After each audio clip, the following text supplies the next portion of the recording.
My wife said Derek was just helping her study for nursing school, but when I found his jacket draped over our living room chair after another one of their late-night study sessions, I knew something wasn't adding up. The jacket was expensive, some designer brand that definitely didn't match the budget of a typical nursing student, and it smelled like cologne that definitely wasn't mine. I should mention that I'm Jake, 34, and I work as an industrial automation specialist here in Indianapolis, basically designing and maintaining the computer systems that run manufacturing plants across the Midwest. It's detail-oriented work that's taught me to notice when systems deviate from their expected patterns, when data doesn't align with what it should be showing. That analytical mindset served me well professionally, but it was about to reveal something in my personal life that I wasn't prepared to face. I'd been married to Amber for 6 years, and she decided 2 years ago to go back to school for nursing, which I completely supported both emotionally and financially. I was proud of her ambition to make a difference in healthcare,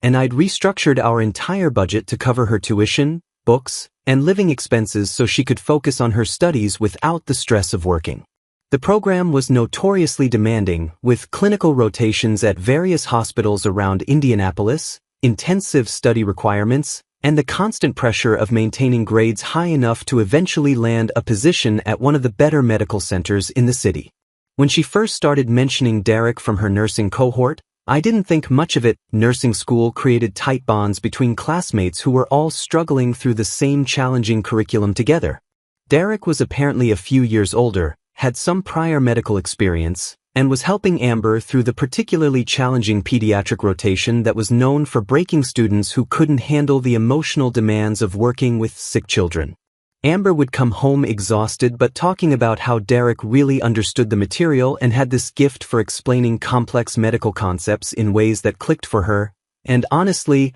I was grateful someone was helping her succeed in something she was so passionate about. But gradually, the nature of their interactions started shifting in ways that made me increasingly uncomfortable. The study sessions moved from the nursing school library to coffee shops around town, then to weekend meetings at his apartment that Amber claimed were necessary because Derek had all the best study materials and reference books. The conversations about Derek became more personal, how he'd had this difficult divorce a few years back, how he understood the pressure she was under better than anyone, how he'd encouraged her to stand up for herself more in clinical settings where some of the older nurses could be dismissive of students. Then came the late-night phone calls that would have her whispering in the bathroom or stepping out onto our back patio, claiming Derek needed help with assignments or had urgent questions about their shared clinical schedule at the children's hospital. When I finally worked up the courage to mention that these calls seemed pretty frequent and personal for study buddies, Amber's response shocked me with its sudden intensity and defensiveness. She accused me of being paranoid and controlling, saying I clearly didn't understand how demanding her program was and that Derek was simply a good friend who was helping her get through the most difficult part of her education. The argument escalated quickly when I pointed out that she'd never mentioned other classmates calling her at 11 p.m. to discuss pediatric dosage calculations, and she shot back that maybe the real problem was my jealousy and complete inability to trust her judgment as an adult. I tried to explain calmly that I wasn't trying to control her friendships or monitor her every interaction, but that the secrecy around these particular conversations felt fundamentally different from her normal study group activities with other students in her cohort. That's when she really exploded, accusing me of snooping on her personal relationships and monitoring her every move like some kind of controlling prison warden who couldn't handle his wife having male friends. She insisted that Derek was single-handedly helping her maintain her GPA and that my constant suspicions and accusations were actively jeopardizing her academic success, somehow making me feel like the villain for even bringing up what seemed like reasonable concerns about appropriate boundaries. The situation reached a devastating breaking point when I discovered something that made my stomach drop: dozens of deleted text messages between Amber and Derek on our shared phone bill. Messages sent and received at all hours of the day and night, that somehow never appeared on her actual phone whenever I happened to glimpse it during normal conversations. When I gathered the courage to mention this discovery, hoping against hope for some reasonable explanation that would put my fears to rest, Amber absolutely exploded in a way I'd never witnessed in our entire relationship. She screamed that I was invading her privacy, that checking our phone bill was a fundamental violation of trust between married partners, and that my increasingly controlling behavior was exactly why she needed Derek's emotional support and guidance in the first place. She packed an overnight bag with shaking hands while continuing to yell about my paranoia, announcing that she was staying at her sister's house for several days because she literally couldn't handle being around my constant suspicion and what she called my toxic, controlling behavior anymore. As she stormed toward the front door with her bag in hand, she turned back with tears in her eyes and delivered what felt like a crushing blow. Derek had actually warned her that some husbands couldn't handle their wives becoming more independent and successful, and that maybe he was absolutely right about me after all. I stood alone in our suddenly quiet living room, staring at that expensive jacket still draped casually over our leather chair, realizing with growing dread that either I was completely losing my mind with unfounded paranoia, or my wife of 6 years was having an affair and systematically gaslighting me into believing that I was the real problem in our marriage. Instead of continuing to chase Amber with accusations and arguments that only made me look more controlling, I decided to take a completely different approach. I became quietly observant while maintaining our normal routines in our suburban Indianapolis home on Maple Street, where we'd lived for the past 4 years in what I'd always considered our safe haven from the world. During those 3 days while she stayed at her sister's place, I used the silence to think clearly about what I'd actually observed versus what I'd assumed, and I realized that my engineering background had taught me something valuable. When a complex automation system isn't working properly, you don't start randomly replacing components, you gather comprehensive data, analyze patterns, and identify the root cause before you make any repairs. When Amber returned home with puffy eyes and a subdued demeanor, apologizing for overreacting and insisting that Derek was just a friend who understood the pressures of nursing school better than I could, I accepted her explanation with a calm nod and told her I wanted to support her education however I could. But privately, I started documenting patterns with the same methodical approach I used for troubleshooting industrial control systems at work, creating a detailed log of her behaviors, schedules, and inconsistencies that I kept locked in my home office filing cabinet. I began noting the exact times she left for what she claimed were clinical rotations versus when she actually returned home, tracking the frequency and duration of her phone calls with Derek, documenting changes in her mood and behavior after their supposed study sessions, and paying careful attention to any new details she mentioned about her program that I could independently verify. What I discovered over the following 2 weeks made my stomach sink with a terrible certainty that felt like watching a machine malfunction in slow motion. Derek's car, a black Honda Civic with distinctive racing stripes that I'd memorized from the one time he'd picked Amber up for what she claimed was a group project, was frequently parked near her clinical sites during hours that didn't remotely align with her actual schedule at the Children's Hospital downtown. I started taking slightly longer lunch breaks to drive past these locations, using different routes and timing to avoid detection, and twice I spotted them having what looked like intimate conversations in his car, sitting much closer than study partners should, with body language that suggested far more familiarity than professional collaboration. Even more concerning, I discovered through careful observation and some discreet online research that Amber had been attending yoga classes at a trendy studio downtown that she'd never mentioned to me in any of our conversations about her daily activities. These classes, according to the studio's detailed online schedule that I studied extensively, happened to coincide perfectly with Derek's free time between his own clinical rotations at different hospitals around the city.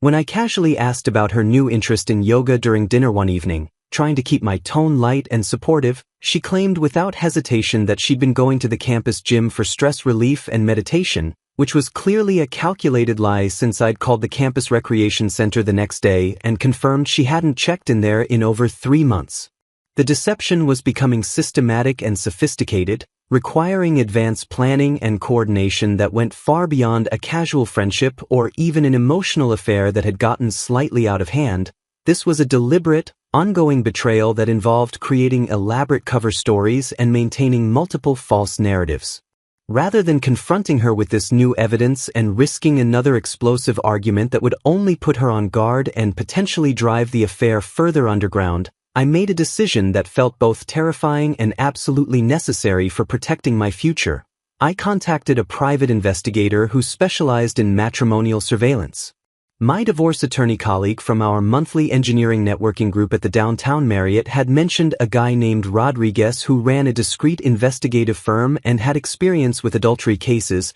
and after a brief but thorough consultation in his office near Monument Circle, I hired him to conduct comprehensive surveillance on both Amber and Derek for 2 weeks. The retainer was expensive, $3,500 that I had to carefully extract from our joint savings account without raising suspicion by spacing out the withdrawals over several days and using our emergency fund that Amber rarely checked, but I needed concrete, legally admissible proof of what was happening before I made any life-changing decisions that could affect my financial security and reputation. Rodriguez, a former Indianapolis police detective with 20 years of experience, confirmed my worst fears within just 5 days of starting his surveillance operation. The detailed photographs and meticulously documented reports he provided showed Amber and Derek entering Derek's apartment complex on the north side of the city together on multiple occasions when she was supposed to be at clinical rotations, staying for hours at a time in situations that clearly weren't related to studying,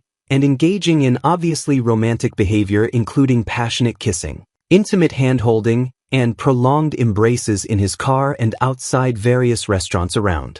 the city where they'd apparently been having regular dinner dates. But rather than rushing home to confront her with this devastating evidence and potentially sabotaging my legal position, I made what felt like the smartest decision I'd made in months. I began quietly and systematically preparing for the inevitable end of my marriage. I started liquidating joint assets by gradually transferring funds to accounts that only I controlled, researching divorce attorneys who specialized in adultery cases under Indiana's fault-based divorce laws that could work in my favor, preparing comprehensive separation documents with the help of legal counsel, and creating detailed financial records that would protect me during property division proceedings. I even began looking for a new place to live, visiting extended-stay hotels and short-term rental properties during my lunch breaks and after work, all while Amber continued coming home each evening with elaborate stories about her challenging pediatric rotation and how incredibly grateful she was for Derek's patient tutoring sessions that were supposedly helping her maintain her grades. The hardest part wasn't the surveillance or the legal preparation or even the financial planning. It was sitting across from her at our kitchen table each night, listening to her elaborate lies about her day while I knew exactly where she'd been, who she'd been with, and what she'd been doing for hours at a time when she was supposed to be caring for sick children at the hospital. On a Tuesday morning when Amber left for what she claimed was a particularly demanding clinical rotation at the children's hospital that would require her to stay late for additional patient care training, I executed my carefully planned exit strategy with the kind of military precision that my engineering background had taught me to value above emotional impulses. I'd been rehearsing this moment in my mind for weeks, timing every step down to the minute, and I knew I had exactly 8 hours before she would return home expecting to find her unsuspecting husband waiting with dinner and sympathetic questions about her exhausting day of supposedly caring for sick children. The first step was financial protection. I transferred the remaining $23,400 from our joint savings account to my personal checking account that I'd opened at a different bank across town, leaving just enough money to cover the automatic mortgage payment that would be due in 10 days so the bank wouldn't immediately flag any irregularities. I also moved $8,200 from our joint checking account, which represented my contributions over the past 6 months plus the money I'd saved by quietly liquidating some of my personal investments without her knowledge. I left her access to about $1,800 in the joint checking account, which seemed fair considering she'd contributed virtually nothing to our household finances while I'd been supporting her nursing school dreams for the past 2 years. Then came the physical logistics that I'd practiced during my lunch breaks. I loaded my essential belongings into the rental truck I'd picked up at 6 a.m. from the U-Haul location downtown, including my clothes, important documents, electronics, family photos that were meaningful to me personally, and the expensive tools from my home workshop that represented years of careful collecting and substantial financial investment. I left behind all the furniture we'd bought together, the wedding gifts from both our families, and anything that could be considered jointly owned, because I wanted to be absolutely certain that she couldn't later claim I'd stolen marital property during my departure. The most satisfying moment came when I placed the divorce papers that my attorney had prepared on our kitchen counter, arranged next to the folder containing printed photographs from Rodriguez's surveillance operation that showed Amber and Derek in various compromising positions around the city. I included copies of the phone records showing their deleted text message conversations, printouts of the yoga studio's class schedule that proved her lies about going to the campus gym, and a detailed timeline of her deceptions that I'd compiled with the same thoroughness I brought to analyzing industrial automation problems at work. I also left a brief note that simply stated, "The evidence speaks for itself. My attorney will be in contact within 48 hours. Do not attempt to contact me directly."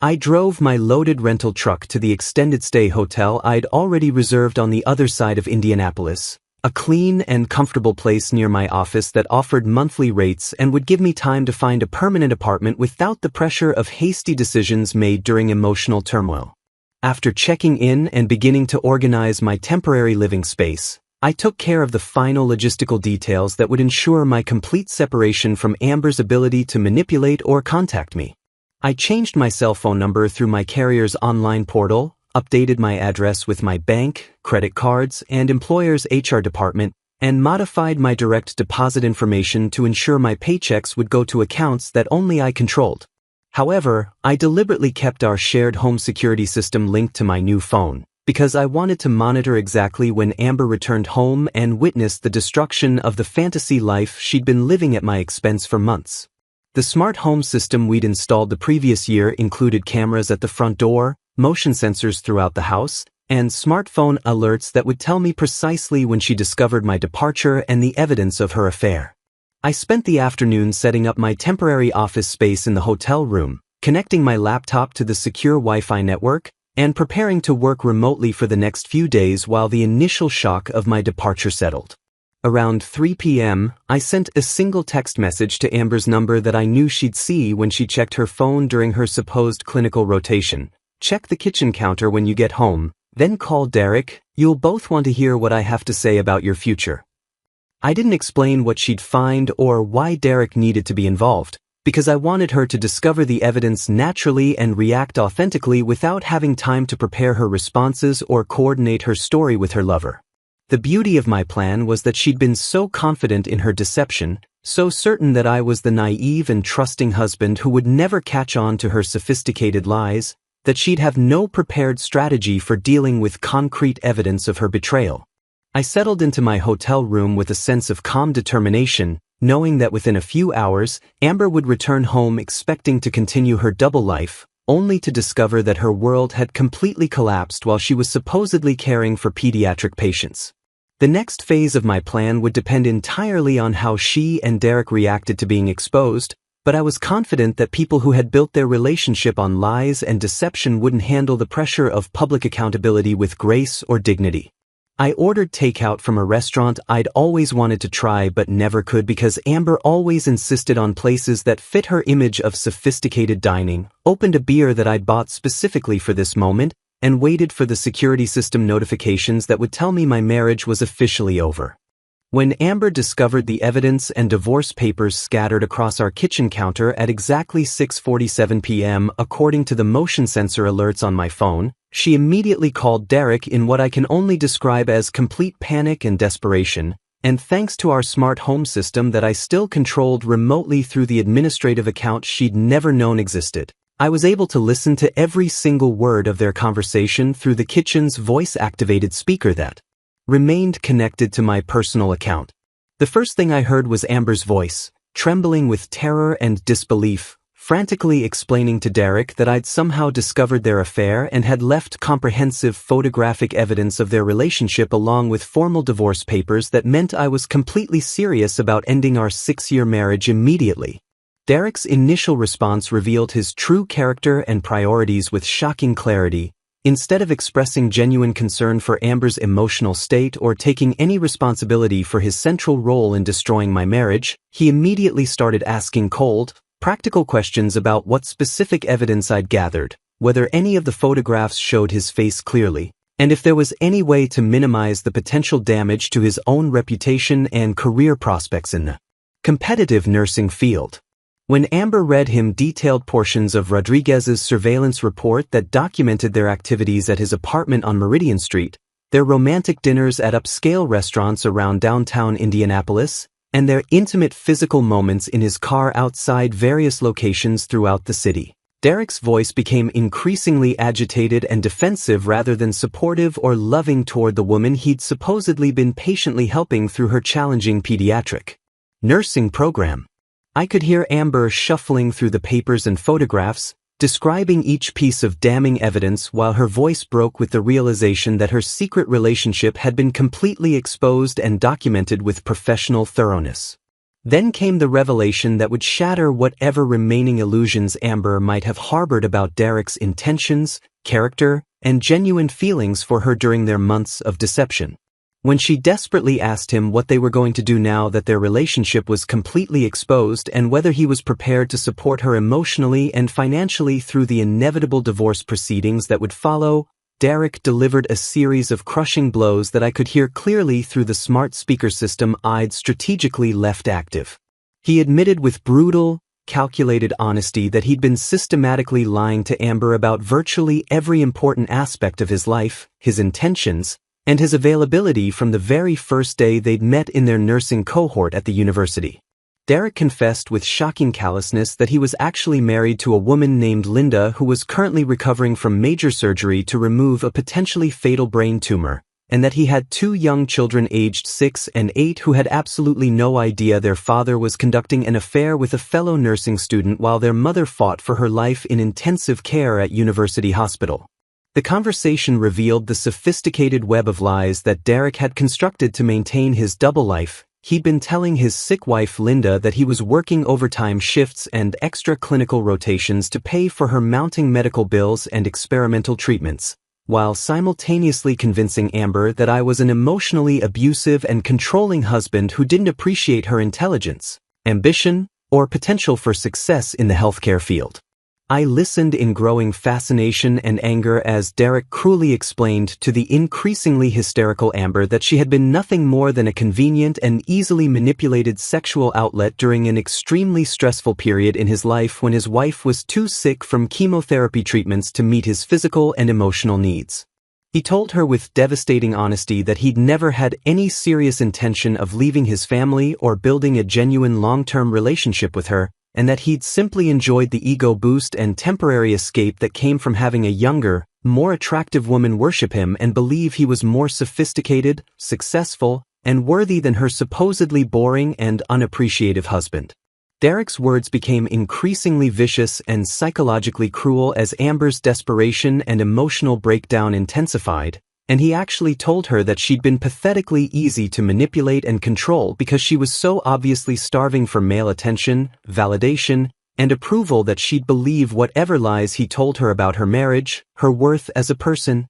and her prospects for finding someone better than me. The most psychologically damaging part of their conversation came when Derek admitted with clinical detachment that he'd specifically targeted and pursued Amber because he'd carefully observed her obvious insecurity, neediness, and vulnerability during their first few interactions in their advanced pediatric care class, and that he deliberately undermined her confidence in our marriage by constantly suggesting that I didn't appreciate her properly, didn't support her career ambitions adequately, and that she deserved significantly better treatment than what she was receiving in our supposedly stable and loving home. I recorded every devastating word of this conversation on my phone, realizing that Derek's detailed confession would not only be extremely useful evidence in my divorce proceedings under Indiana's fault-based adultery laws, but would also provide absolutely devastating material that could completely destroy his nursing career, his marriage to his sick wife, and his reputation throughout the entire Indianapolis medical community where character, ethics, and professional behavior were supposedly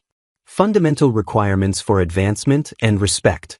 Armed with the complete recording of Derek's devastating confession and Rodriguez's comprehensive surveillance evidence, I arranged to meet both Amber and Derek the following evening at a neutral coffee shop downtown called Greystone Cafe, deliberately choosing a public location where they couldn't create a dramatic scene or attempt to manipulate the situation through emotional outbursts or accusations of harassment.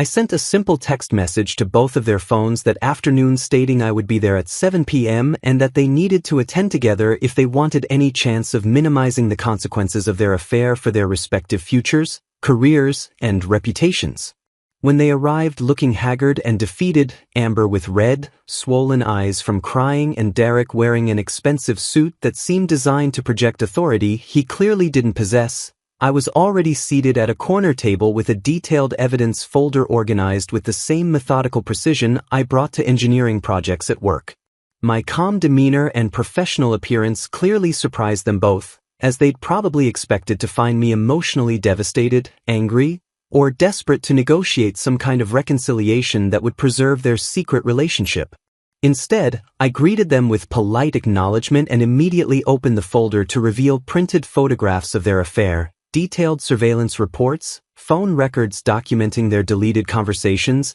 and transcripts of Derek's recorded confession from the previous evening that revealed his true character and intentions. Derek's immediate reaction was to attempt damage control by throwing Amber completely under the bus, claiming that she had pursued and seduced him despite his initial resistance, and that he'd only responded to her advances because she'd convinced him that her marriage to me was already over and that I'd been emotionally abusive toward her throughout our relationship. When I calmly played the recorded conversation where Derek admitted to specifically targeting Amber because of her vulnerability and deliberately undermining our marriage for his own entertainment, his face went white with the realization that his lies had been completely exposed and documented. Amber finally understood the full scope of Derek's manipulation when she heard his recorded voice explaining how easy she'd been to control and how he'd never intended to build a real relationship with her, and she broke down completely while Derek shifted his strategy to claiming that the recording had been obtained illegally and couldn't be used against him professionally or personally.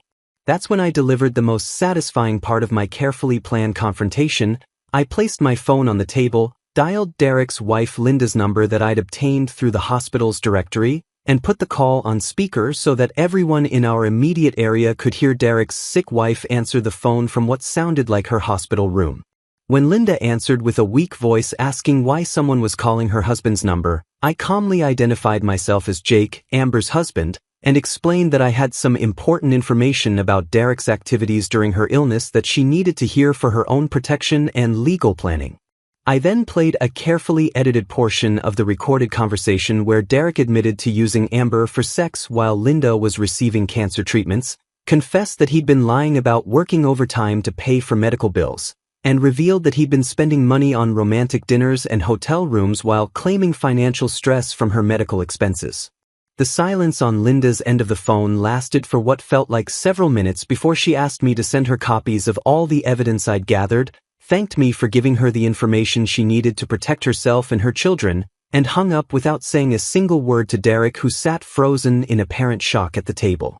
Derek's professional consequences began immediately when I contacted the Human Resources Department at University Hospital the next morning and filed a formal complaint about his inappropriate relationship with a fellow nursing student, which violated the school's code of conduct and professional ethics standards that all healthcare workers were required to maintain. The hospital's investigation moved quickly once I provided them with the photographic evidence, recorded confessions, and detailed timeline of Derek's deceptive behavior, and within a week he was dismissed from the nursing program and banned from clinical rotations at any affiliated medical facilities throughout the Indianapolis healthcare network. Meanwhile, Amber's complete emotional breakdown accelerated when she realized that she destroyed her 6-year marriage and lost her primary source of financial support for someone who had never cared about her and was now facing his own divorce proceedings, career destruction, and potential legal action from his wife's attorneys who were already investigating his financial deceptions and adultery during Linda's illness. When Amber finally attempted to beg me for reconciliation, promising to cut all contact with Derek and commit completely to rebuilding our marriage, I responded with the same calm professionalism I'd maintained throughout the entire confrontation, explaining that her choices had permanent consequences and that I'd already filed the divorce papers with the court system, hired an attorney who specialized in adultery cases, and begun building a new life that didn't include someone who could betray. 6 years of marriage for momentary excitement with a manipulative predator who'd targeted her insecurities. The divorce proceedings moved through the Indiana court system with remarkable efficiency thanks to the comprehensive documentation I'd gathered and the state's fault-based divorce laws that heavily favored the innocent party in cases of proven adultery, giving me significant advantages in property division, spousal support determinations, and asset protection that would have been impossible to achieve in a no-fault divorce scenario. My attorney, Patricia Henley, was a seasoned family law specialist who had handled hundreds of adultery cases and immediately recognized the strength of my evidence package, which included not only Rodriguez's professional surveillance photographs and detailed reports, but also the recorded confession where Derek admitted to deliberately targeting and manipulating Amber while maintaining his own marriage to a seriously ill woman. The combination of photographic evidence, phone records, financial documentation showing how I'd supported Amber's education while she conducted her affair, and Derek's own recorded words created what Patricia called an absolutely bulletproof case that would result in minimal asset distribution to Amber and no requirement for ongoing spousal support payments. Amber received exactly $12,400 from our joint assets, primarily her car loan payoff and half the value of her personal belongings, while I retained ownership of our house, all retirement accounts, investment portfolios, and the savings I'd accumulated during our marriage while supporting her nursing school expenses that had ultimately funded her affair with Derek. The proceedings were completed within 4 months, an unusually fast timeline that reflected both the strength of my evidence and Amber's complete lack of legal standing to contest the fault-based determination that had been clearly established by her documented adultery. Meanwhile, Derek's life imploded with the kind of spectacular completeness that only comes from building your entire existence on lies and manipulation that eventually catch up with you in devastating fashion. Linda's divorce attorney contacted me within 2 weeks of our coffee shop confrontation to thank me personally for providing the evidence that allowed her to secure full custody of Derek and Linda's 2 children, plus substantial spousal support payments that would continue throughout her cancer recovery and potentially for years afterward depending on her long-term medical prognosis and treatment outcomes. Derek also faced professional sanctions from the Indiana State Board of Nursing after Linda's attorney filed formal complaints about his unethical conduct during his nursing school program, citing his inappropriate relationship with a fellow student and his deceptive behavior toward his sick wife as evidence of character deficiencies that made him unsuitable for healthcare work where trust, honesty, and ethical behavior were fundamental requirements. The nursing board's investigation resulted in Derek losing his student nursing license and being permanently banned from enrolling in any accredited nursing programs throughout the state, effectively ending his healthcare career before it had even begun and forcing him to find employment in completely different fields where his damaged reputation wouldn't be as much of a liability. With my divorce finalized and my professional reputation intact,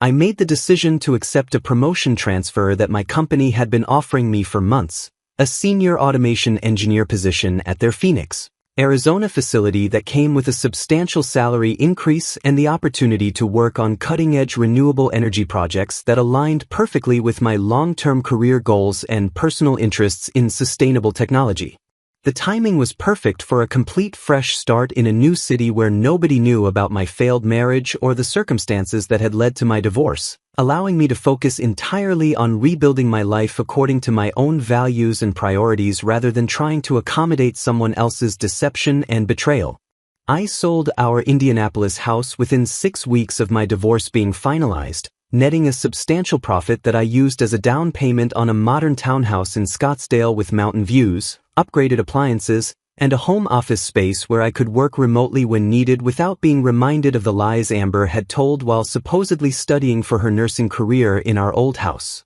Phoenix offered everything I'd been missing during the final years of my marriage: honest sunshine instead of manufactured drama, outdoor recreation opportunities that didn't require coordinating with someone else's secret schedule, and a thriving professional community of engineers and technology specialists who shared my interests in problem-solving and innovation rather than manipulation and deception. 6 months after moving to Arizona, I met Patricia Chen at a professional conference on industrial automation in renewable energy systems, where she was presenting research on quality control protocols for aerospace manufacturing processes that demonstrated exactly the kind of analytical thinking and attention to detail that I'd always valued in both professional and personal relationships. Patricia was 31, worked as a quality inspector for a major aerospace contractor, and had the refreshing directness and complete transparency about her past relationships that made me realize how much energy I'd wasted trying to decode Amber's lies and manipulation instead of simply enjoying honest communication with someone who had nothing to hide from their partner or agenda to pursue.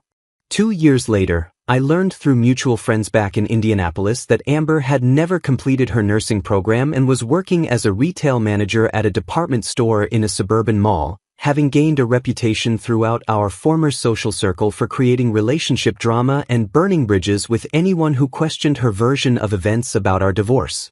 According to Lisa, one of the few people who maintained contact with both of us, Amber had attempted to restart the nursing program twice but dropped out each time due to what she claimed were hostile learning environments and discriminatory treatment from instructors who supposedly had unrealistic expectations for her academic performance and clinical competency. The reality, from what I could piece together through various sources who had witnessed her struggles firsthand, was that Amber had never developed the discipline and work ethic required for healthcare education once she lost the financial support and structured environment that I'd provided during our marriage, and she'd been unable to maintain the focus necessary for the demanding clinical rotations and intensive study requirements that nursing school demanded from students who were serious about their professional development. Lisa also mentioned that Amber had been through several short-term relationships since our divorce, but each one had ended quickly when her new partners realized she was still telling different versions of our marriage breakdown to justify her behavior and avoid taking responsibility for the choices that had led to the destruction of our 6-year relationship.